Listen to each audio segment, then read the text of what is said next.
విశ్వసనీయత అన్న మాటే ఏ కోశాన లేని ముఖ్యమంత్రి జగన్ రెడ్డి ఎన్నికల మేనిఫెస్టో గురించి మాట్లాడే అర్హత లేదన్నారు తెలుగుదేశం పార్టీ సీనియర్ నాయకులు వినుకొండ కూటమి అభ్యర్థి జీవి ఆంజనేయులు. మద్యపాన నిషేధం చేస్తామని చెప్పి క్వార్టర్ సీసా 200 రూపాయలు చేసింది చాలక మళ్లీ ఏ మోహం పెట్టుకుని మరో మోసాల చిట్టాతో ప్రజల్ని వంచడానికి చూస్తున్నారని మండిపడ్డారు. జే బ్రాండ్ల పేరిట నాసిరకం మద్యం సరఫరా చేసి 35 లక్షల మందిని ఆసుపత్రి పాలు చేసిన దుర్మార్గుడు, వేల మంది అమాయకుల ప్రాణాలు తీసిన కోరు జగన్ అని తీవ్రస్థాయిలో ధ్వజమెత్తారు. ఎన్నికల మేనిఫెస్టో గురించి మాట్లాడే అర్హత లేదు. మద్యపాన నిషేధం అన్నారు జగన్మోహన్ రెడ్డి గారు.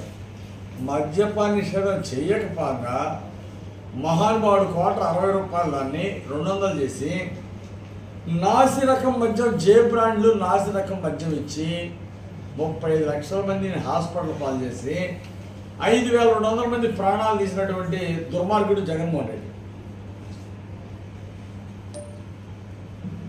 మద్యపాన నిషేధం అని చెప్పి మద్యపాన నిషేధం చేయకపోగా రానున్న భవిష్యత్తులో 15-20 సంవత్సరాలు వచ్చే ఆదాయాన్ని కూడా తాకట్టు పెట్టి అప్పులు తీసుకొచ్చి రాష్ట్రాన్ని అప్పులు పాలు చేశాడు. అంటే రానున్న ఎన్నేళ్ళండి 15 సంవత్సరాలు రాబోయే 15 సంవత్సరాల మధ్యమంగా వచ్చే ఆదాయాన్ని తాకట్టు పెట్టి దాని మీద ప్రాజెక్ట్ రిపోర్ట్ ఇచ్చి దాని మీద కూడా అప్పులు తీసుకునే దిగజారిన పరిస్థితి.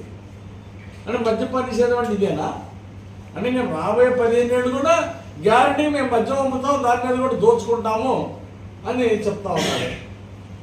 అంటే మద్యపాన నిషేధం అని ఈరోజు రాష్ట్రంలో 4 లక్షల మద్యం బెడ్ షాపులు నడుపుతాం. ప్రజలు రక్తాన్ని జలగదాగినట్టు తాగారు. ప్రజల ఆరోగ్యాన్ని నాశనం చేశారు, ప్రాణాలు తీశారు. ఇక మద్యపాన నిషేధం గురించి మాట్లాడే హక్కు ఉందా? మీరు మహిళల చేత ఓట్లు వేయించుకొని మద్యపానం అని చెప్పేసి నట్టేట ముంచారు. అమ్మఒడి అన్నారు, అమ్మఒడి ప్రతి బిడ్డకి ఇస్తామని మాట్లాడారే 2019 ఎన్నికల ముందు. మరి ఎందుకు ఇవ్వలేదు? 15,000 ఇస్తామని 15,000 నుండి తగ్గించి తర్వాత 14,000 చేశారు, తర్వాత 13,000 చేశారు. ఈ సంవత్సరం మొదటి సంవత్సరం ఇచ్చిన దాంట్లో సగం మందికి 2వ సంవత్సరం ఎగ్గొట్టారు, తర్వాత మళ్ళీ దాంట్లో సగం ఎగ్గొట్టారు. ఈ విధంగా ప్రతి సంవత్సరం మీరు అమ్మఒడి ఇస్తామన్న దాంట్లో అందరి బిడ్డలకి ఇస్తామని ఎగ్గొట్టారు. ఒక్కడికన్నారు, ఆ ఒక్కడికి కూడా మొదటి సంవత్సరం ఇచ్చిన వాళ్ళకి తర్వాత ఎగ్గొట్టారు, తర్వాత మొత్తం తగ్గించుకుంటూ వచ్చారు. ఏమిటి దుర్మార్గం అని అడుగుతున్నా. ఇక నీ అమ్మఒడి అంటే